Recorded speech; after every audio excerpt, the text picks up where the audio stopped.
Assalamualaikum warahmatullahi wabarakatuh. Selamat pagi teman-teman semuanya. Selamat pagi Bu Maya. Pada kesempatan pagi hari ini, izinkan kami dari kelompok 4 untuk menyampaikan hasil diskusi kami tentang pengendalian hayati lanjutan.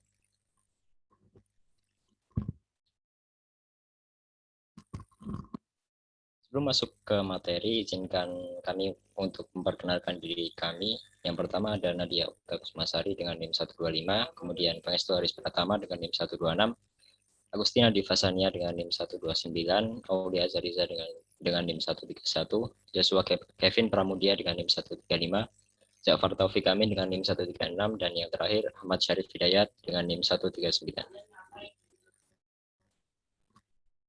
Pokok bahasan kita pada kesempatan kali ini yaitu yang pertama ada pengelolaan dalam pengendalian hayati, dan yang kedua peranan pengendalian hayati dalam PHT.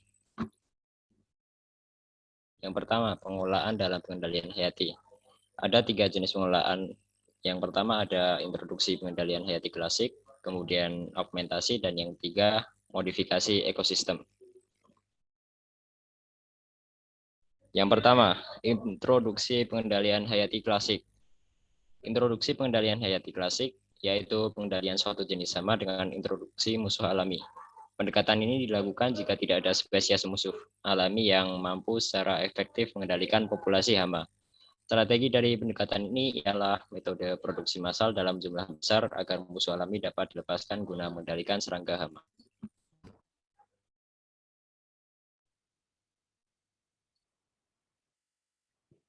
Yang selanjutnya yaitu tahapan pengendalian hayati klasik. Tahapannya yaitu yang pertama bisa melakukan penjelajahan atau eksplorasi di negeri asal, terutama mengenai habitat asal spesies eksotik yang akan diimpor. Yang kedua yaitu pengiriman parasitoid dan predator dari negeri asal. Selanjutnya ada mengkarantinakan pasca masuk parasitoid dan predator yang diimpor di dalam negeri. Yang keempat yaitu melakukan perbanyakan parasitoid dan predator di laboratorium yang memenuhi syarat baik fasilitas maupun SDM-nya. Yang selanjutnya yaitu pelepasan dan pemapanan parasitoid dan predator yang diimpor sesuai dengan kondisi ekologi yang menguntungkan kehidupan dan perkembangan agen pengendalian hayati. Dan yang keenam yaitu mengevaluasi efektivitas pengendalian hayati.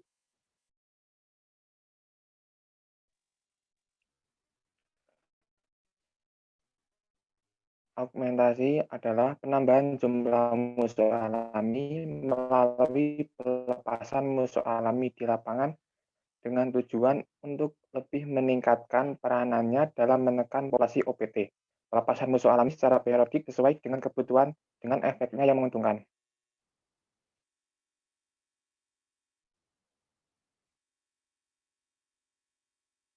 Next.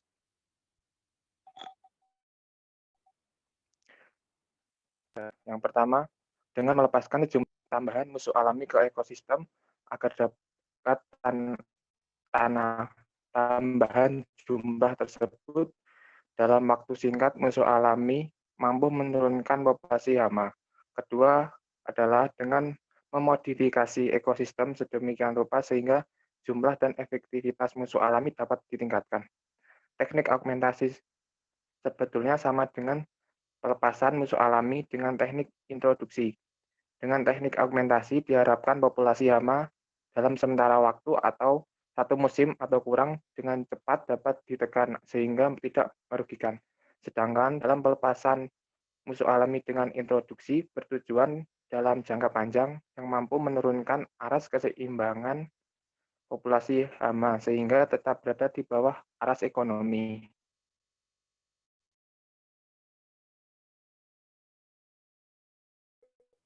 Kemudian perbandingan teknik introduksi dan augmentasi. Yang pertama adalah introduksi. Introduksi dilakukan jika tidak ada spesies musuh alami yang mampu secara efektif mengendalikan populasi hama. Maka introduksi atau importasi musuh alami ke daerah yang terserang hama harus dilakukan. Pendekatan ini dikenal dengan pengendalian hayati klasik. Musuh alami yang diintroduksi ke lingkungan diharapkan dapat mengembalikan keseimbangan dalam lingkungan baru. Kemudian yang kedua adalah augmentasi. Augmentasi dilakukan apabila populasi musuh alami di alam jumlahnya sangat rendah, karena secara alami populasi predator atau parasitoid gagal berkolonisasi dan menekan populasi hama. Jika musuh alami yang ada di areal pertanaman tidak mampu menekan populasi hama, maka dilakukan pembiakan massal musuh alami tersebut di laboratorium dan kemudian melepaskannya ke lapangan dengan tujuan untuk mengakselerasi populasinya sendiri dan menjaga populasi serangga hama. Dalam pendekatan ini ada dua metode yang dikenal, yaitu inokulasi dan inundasi.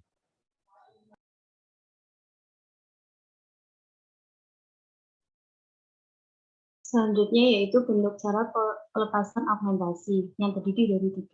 Yang pertama, pelepasan inokulatif, yang merupakan pelepasan musuh alami yang dilakukan 1 kali dalam 1 musim atau dalam 1 tahun dengan tujuan agar musuh alami dapat mengadakan kolonisasi dan menyebar luas secara alami, serta menjaga populasi hama tetap pada aras keseimbangannya.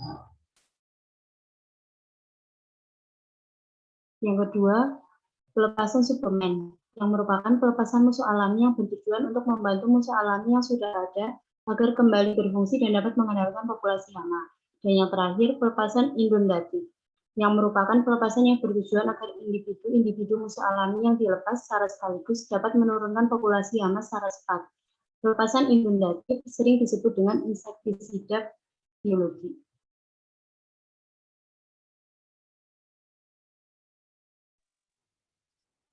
Selanjutnya adalah modifikasi ekosistem. STER 1982 mengemukakan beberapa cara yang dapat dilakukan untuk memodifikasi ekosistem untuk konservasi musuh alami dengan rincian sebagai berikut. Pertama yaitu perlindungan dari penggunaan pestisida kimiawi, kemudian pengembangan musuh alami yang tahan atau toleran terhadap pestisida, kemudian perlindungan atau penjagaan stadia tidak aktif musuh alami seperti pupa atau fase diapausa. Selanjutnya, menghindari praktek budidaya tanaman yang merugikan kehidupan musuh alami, lalu penjagaan keanekaragaman komunitas tempat dan inang yang diperlukan, kemudian penyediaan inang alternatif. Setelah itu, penyediaan makanan alami seperti nektar, polen, embun madu, kemudian penyediaan suplemen makanan tambahan, kemudian pembuatan tempat pelindung musuh alami, lalu pengurangan populasi predator yang tidak diinginkan, pengendalian semut pemakan madu, pengaturan suhu yang mendukung perkembangan musuh alami, dan yang terakhir, menghindarkan debu-debu yang mengganggu efektivitas musuh alami.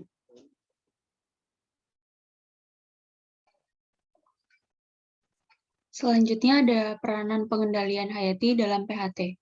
Kelebihan yang pertama adalah aman. Pengendalian hama menggunakan musuh alami tidak akan mencemari lingkungan. Yang kedua, permanen. Apabila musuh alami sudah mapan di alam, pengendalian hayati akan ada secara permanen. Dan yang terakhir, relatif murah. Pengendalian hayati relatif murah karena jika musuh alami sudah ada di alam, maka tidak perlu biaya tambahan. Selanjutnya, berikut merupakan kekurangannya. Yang pertama, membutuhkan modal awal yang besar untuk eksplorasi, pengujian, dan evaluasi seperti taksonomi, bioekologi, perilaku, dinamika populasi, genetika, dan lain-lain. Yang kedua, efektivitas pengendalian hayati umumnya memerlukan waktu yang cukup lama dan sifatnya relatif dalam kaitannya dengan ambang ekonomi yang harus ditetapkan terlebih dahulu.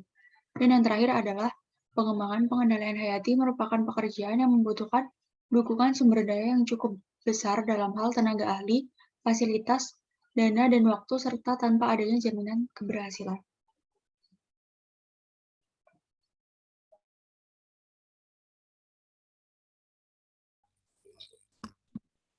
Oke, mungkin cukup sekian yang dapat kami sampaikan tentang pengendalian hayati lanjutan.